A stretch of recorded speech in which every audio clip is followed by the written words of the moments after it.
बहुत बहुत स्वागत है सभी का हमारे YouTube चैनल स्टूडेंट्स मीडिया में। मैं हूं राज और आप देख रहे हैं students media YouTube channel. Bihar university के पार्ट 3 के छात्र 17 से 20 वाले पार्ट 3 की रिजल्ट की जो तारीख थी, पहली वाली 31 दिसंबर वो फेल हो गई, दूसरी वाली 10 से 15 जनवरी तक या 20 जनवरी तक वो भी फेल हो गई। यूनिवर्सिटी ने तीसरी तारीख दी है, जिनमें यूनिवर्सिटी ने बताई है कि लगभग 80% जो कॉपी है, आपके अलग अलग सब्जेक्ट के नाम भी दिए हैं, वो लगभग चेक हो चुकी है। और यूनिवर्सिटी ये भी कही है कि पार्ट 3 के रिजल्ट देते वक्त पार्ट 1 और पार्ट 2 का नंबर भी ऐड करना पड़ता है, तो इसमें भी थोड़ा हमें वक्त चाहिए। उसके बाद ये बताइए कि 10 फरवरी के आसपास आपके पार्ट 3 के रिजल्ट दिए जाएंगे। आगे बढ़ने से पहले एक बात मैं आपको और बता दूं कि किन के रिजल्ट फाइनली तौर पर यहाँ पर पब्लिश किए जाएंगे, पास या फेल शो होंगे। जिनका भी पार्ट 1 और पार्ट 2 दोनों क्लियर है, उन्हीं का पार्ट 3 का जो रिजल्ट होगा वह क्लियर शो होगा, फर्स्ट डिवीज़न हो या सेकेंड डिवीज़न हो या पास हो।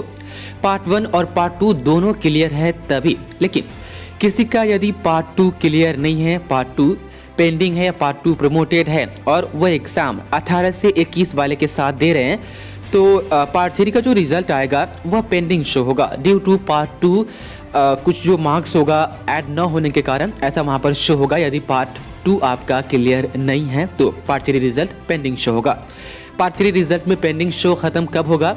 जब आपने एग्जाम्पल के तौर पर आपने पार्ट 2 की परीक्षा पार्ट 2 को क्लियर करने के लिए 18 से 21 वाले के साथ दी है या आप देने वाले हैं, तो जब 18 से 21 वाले का रिजल्ट आएगा और इस रिजल्ट में आपके पार्ट 2 का पेपर सही हो जाएगा, मतलब कि पासिंग मार्क्स कितना आप नंबर ले आएंगे, तब पार्ट 3 के रिजल्ट में आपका इस पार्ट 2 का पेपर का नंबर ऐड किया जाएगा।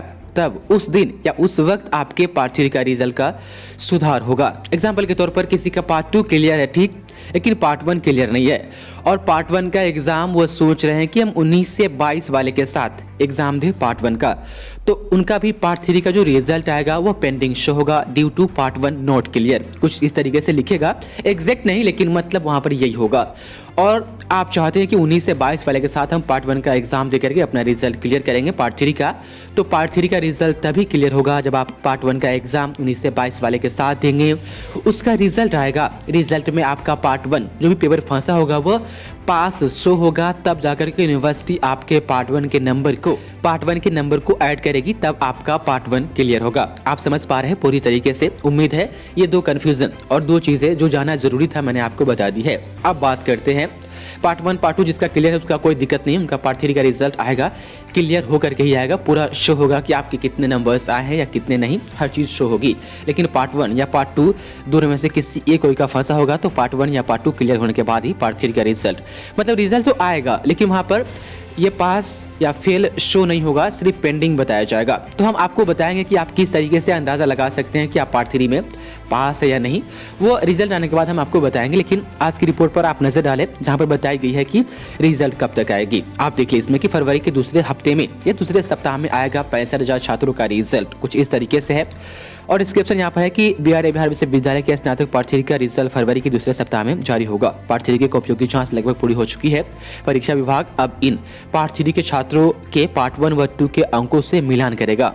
इसके बाद 65,000 छात्रों का रिजल्ट तैयार किया जाएगा। पार्ट 3 के छात्रों की परीक्षा कंप्यूटराइज्ड रिजल्ट के आधार पर ली गई है। इन कॉपियों का पहला पन्ना OMR शीट था, ऐसे में विश्वविद्यालय रिजल्ट पूरी तरीके से कंप्यूटराइज्ड ही जारी करेगा। इधर कॉमर्स, अर्थशास्त्र सहित कई अन्य विषयों के अलावा विज्ञान, उसके बाद है कि ऊपर आप देख लें विज्ञान के सभी विषय की कॉपियों की जांच लगभग 80% तक पूरी हो चुकी है। हफ्ते भर के अंदर बची कॉपियों की जांच भी पूरी कर ली जाएगी। 10 फरवरी के आसपास रिजल्ट जारी होने की संभावना है। परीक्षा नियंत्रक डॉक्टर मनोज कुमार ने कहा है कि कॉपियों की जांच लगभग पूरी हो गई है। 5 से 6 दिनों में बची कॉपियों की भी जांच पूरी कर ली जाएगी। कहा है कि फरवरी में रिजल्ट जारी कर दिया जाएगा। पार्ट 3 की कॉपियां OMR शीट होने के कारण इसके रिजल्ट में समय नहीं लगेगा। इन्हीं छात्रों को पार्ट 1 और 2 की परीक्षा का रिजल्ट मैनुअल दिया गया था। पार्ट 1 और 2 का रिजल्ट किस तरीके से आया था वो नीचे बताई गई है।